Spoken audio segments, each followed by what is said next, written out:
Salaman Pak Prabowo. Pak. Salaman dulu boleh Pak. Salaman, ye. Ada kamera Pak.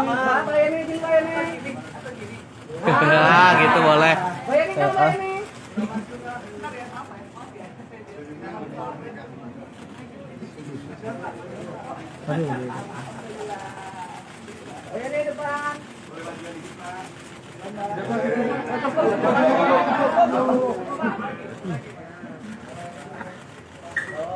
Kanan Pak. Kanan tuh. Kanan dia beda. Iya beda.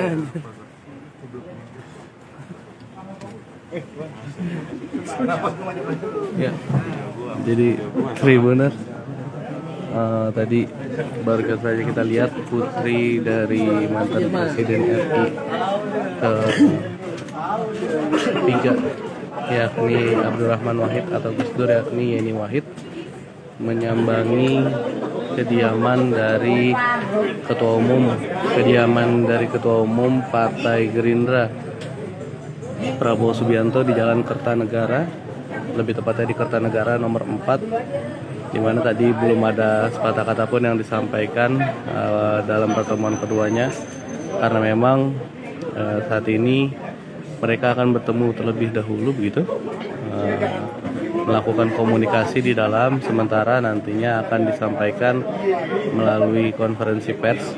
Biasanya sih seperti itu kalau misalkan Prabowo Subianto menerima kunjungan atau tamu pejabat yang berkaitan dengan politik, baru nantinya akan disampaikan begitu kepada rekan media.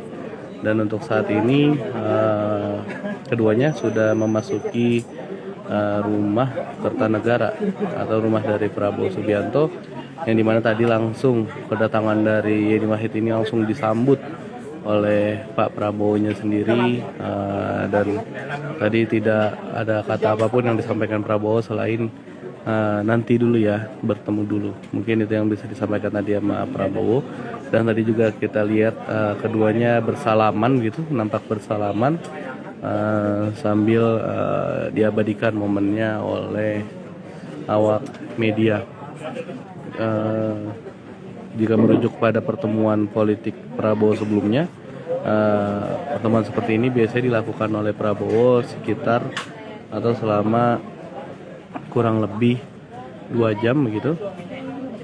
Jadi nantinya bakal disampaikan keduanya di depan rekan media untuk mengupdate terkait dengan apa hasil dari pertemuan dan juga apa yang dibicarakan di dalam. Menarik karena memang kita ketahui Ibu Yeni Wahid ini merupakan salah satu figur atau tokoh Nahdlatul Ulama yang kita ketahui juga seorang ayahnya yakni almarhum Gus Dur merupakan tokoh NU terpandang begitu, dan saat ini dirinya menyambangi ke rumah Prabowo yang diketahui memang mantan rekan koalisi, yang kita tahu bahwa Ketua Umum dari Partai Kebangkitan Bangsa yakni Muhaimin Iskandar alias Caimin sudah secara simbolis atau secara tanda begitu meninggalkan koalisi Indonesia Maju yang mengusung Prabowo Subianto sebagai calon presiden dan memilih untuk bergabung dengan koalisi Nasdem sebagai calon wakil presiden untuk Anies Baswedan.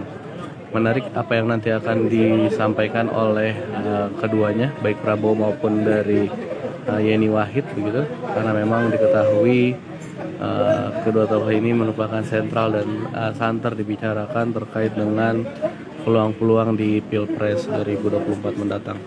Mungkin itu Tribuners yang bisa disampaikan terkait dengan pertemuan antara Yeni Wahid dengan Prabowo Subianto. Nantikan informasi selengkapnya dan selanjutnya hanya di akun Facebook tribunnews.com dan juga di website berita tribunnews.com. Selamat sore. Intinya ya kita buat terus pikiran tentang masalah-masalah bangsa, negara, umat. Hari ini pun kita banyak diskusi dan kita sepakat untuk terus komunikasi menghadapi tentunya dinamika kehidupan politik bangsa kita yang saya kira cukup dinamis. Saya kira itu yang bisa saya sampaikan, ya, Mbak Yani. Mungkin monggo ya, tambahan. Assalamualaikum warahmatullahi wabarakatuh. Salam sejahtera bagi kita semua. Swastiastu, Namo Buddhaya, Salam, salam kebajikan. Yang saya muliakan dan saya hormati Pak Calon Presiden Republik Indonesia. Bakal belum resmi, belum daftar kan? Tapi karena itu adalah doa Bah. diamini saja Pak. Bakal pres.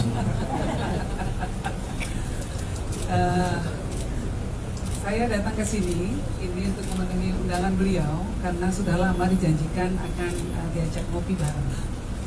Betulnya.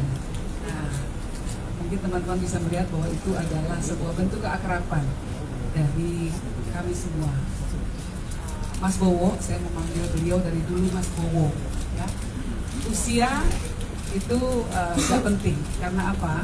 Untuk mengabdi kepada nusa dan bangsa, kita sama-sama melihat bahwa banyak pemimpin-pemimpin dunia yang usianya sampai hampir 100 tahun, misalnya Pak Mahathir Muhammad, Ratu Elizabeth, itu masih mengabdi pada bangsa dan negara. Jadi kalau Mas Bowo ini ya usianya kalau dalam politik masih remaja, makanya masih sangat pantas dipanggil Mas Bowo. Nah, jadi kami kedekatannya jauh sekali melampaui kami berdua, karena keluarga Mas Bowo, kakek beliau, Eyang Margono, itu tetanggaan dengan eyang saya, Eyang Wahid Hashim di daerah Matraman.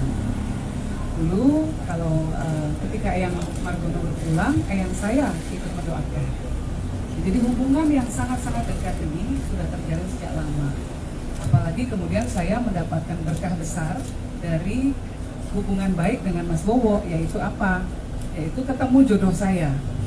Ketika tahun 2009, kami dari PKB Gus Dur mengalihkan dukungan ke Gerindra tahun 2009. Disitulah saya ketemu suami saya ketika kami berkampanye untuk Mas Bowo.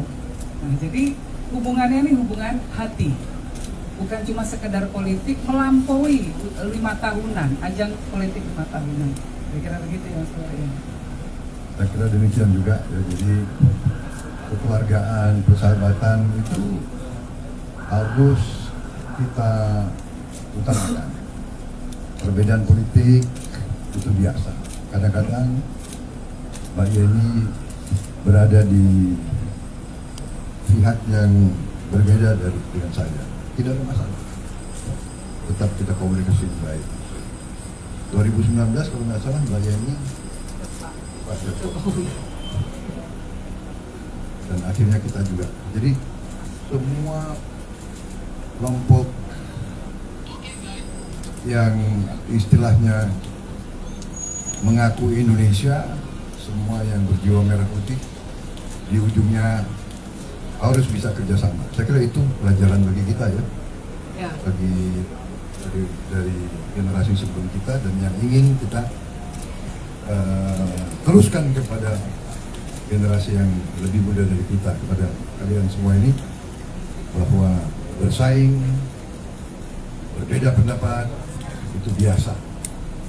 Kadang-kadang bersama, nanti kita berpisah, di ujungnya bersama lagi. Saya kira itu pelajarannya, Mbak Yani ya. Jadi terima kasih juga Gerindra. Terus terang aja Gerindra bisa besar dan cepat karena juga dulu dukungan yang besar dari Gus Dur, dari ya, pengikutnya beliau sangat besar di Jawa Timur, kita jadi besar. Saya kira itu dari saya, ya kita terima kasih. Saya mau ada satu tambahan Mas Bowo. Monggo. Very quickly ya. Monggo. Kenapa kita butuh figur seperti Prabowo? Karena saya percaya setiap zaman membutuhkan pemimpin. Nah, zaman mulai dari Bung Karno pada waktu itu transisi kemerdekaan, kita butuh pemimpin revolusioner. Lalu Pak Harto, kita butuh pemimpin yang membangun pasca kemerdekaan. Pak Habibie, beliau memberikan imajinasi tentang negara yang berbasis teknologi. Gus Dur memberikan fondasi tentang demokrasi dan kesetaraan untuk semua, keadilan sosial bagi seluruh warga Indonesia. Bu Mega kemudian mengedepankan populisme dalam kebijakan pemerintahan beliau. Nah, Pak SBY kembali memberikan stabilitas ekonomi, stabilitas politik, dan memberikan contoh bagaimana Jenderal TNI bisa ikut dalam kontestasi demokrasi. Kemudian Pak Jokowi ini memulai take off untuk industrialisasi. Nah, pemimpin kedepannya harus meneruskan program-program dari pemimpin sebelumnya. Salah satu tantangan yang dihadapi oleh bangsa kita ke depan dalam kerangka geopolitik, dinamika geopolitik yang sedang berkembang saat ini adalah bahwa ada ketegangan-ketegangan di wilayah kita. Letak Indonesia, ya, yang dekat dengan negara-negara yang punya potensi pertikaian tinggi. Contohnya akan ada ketegangan-ketegangan ke depan ini, menurut saya Pak Prabowo tidak bisa dihindari. Mungkin saja ada potensi ketegangan, misalnya terjadi di Taiwan Strait. Ya, kalau itu terjadi ketika ada negara yang melakukan move di sana secara navigasional, itu kemudian akan berdampak kepada pasokan rantai global. Nah, pasti dampaknya ke kita karena letak geografis kita di tengah-tengah negara yang tergabung dalam anggota kuat, India, Jepang, Australia, Amerika. Nah, pemimpin yang akan memimpin Indonesia ke depan harus mengerti dinamika geopolitik. Orang yang harus punya kemampuan strategic thinking. Nah, saya rasa orang seperti Pak Prabowo ini punya kemampuan seperti itu. Maka wajib bagi saya sebagai representasi dari kelompok Gus Dur untuk berkomunikasi intens dengan Pak Prabowo, dengan Mas Bowo, untuk mendengarkan kebijakan-kebijakan beliau, dan memberikan aspirasi kita tentang bentuk negara ke depan harus seperti apa. Itu kira-kira. Saya kira demikian kita lihat pemikiran Mbak Yeni, wawasannya sangat tepat. Ya, intinya kita bekerja sama untuk kebaikan rakyat. Kira itu? Mbak Yeni.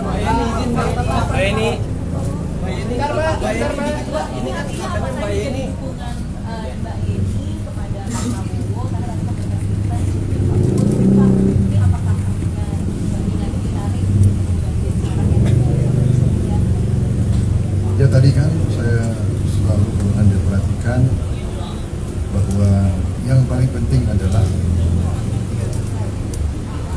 kerjasama, kerukunan, kerjasama.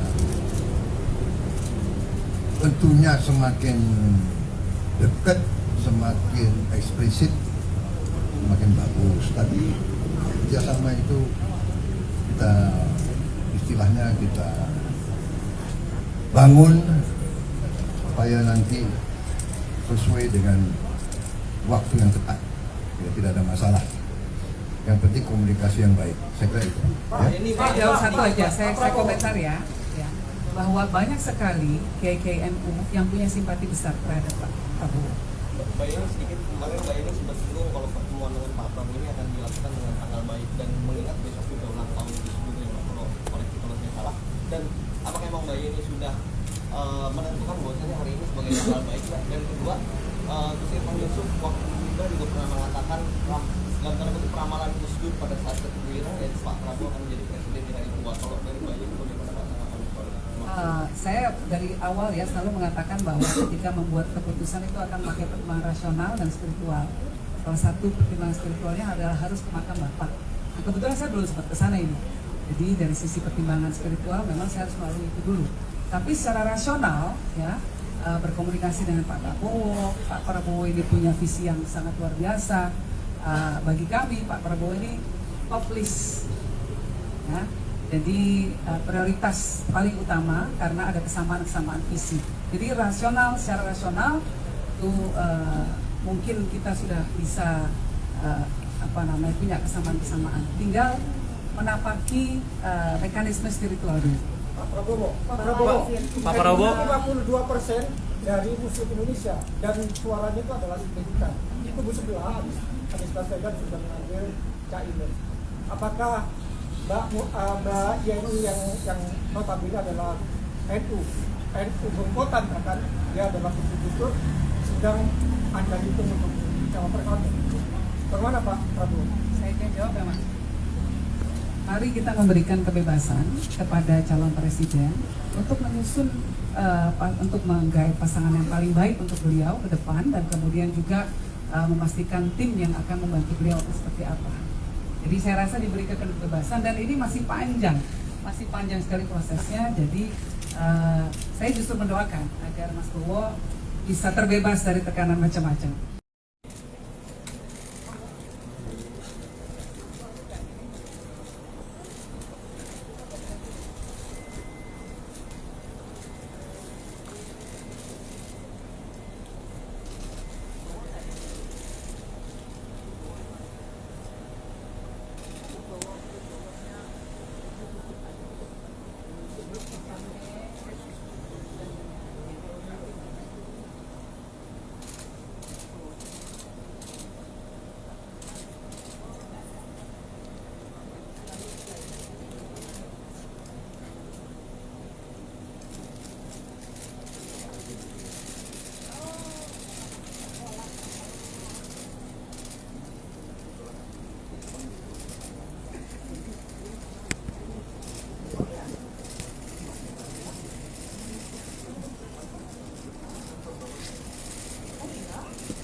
Langsung.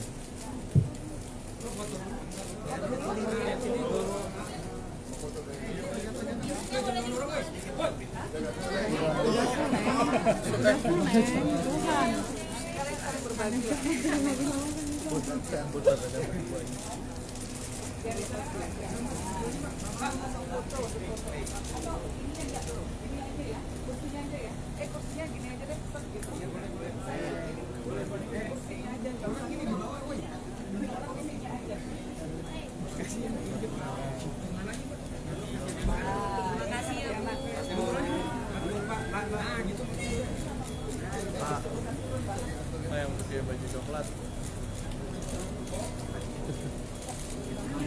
Ini.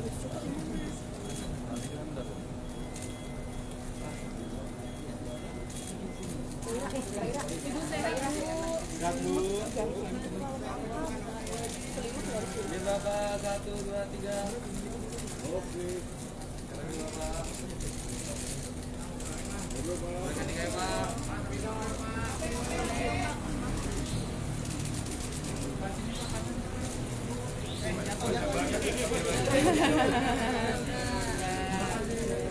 Bapak mau ngobrol Pak, Bapak mau ngobrol sama Ibu mungkin lagi ya. Inge, Ibu Pak Bowo cocok nggak kalau sama Bu Yeni?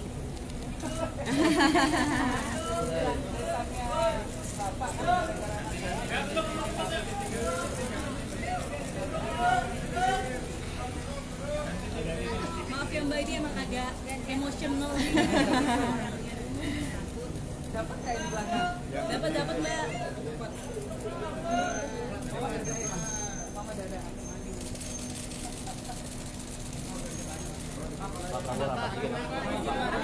Bapak izin Pak. Ini diatur sama media ya. Marahin Mbak.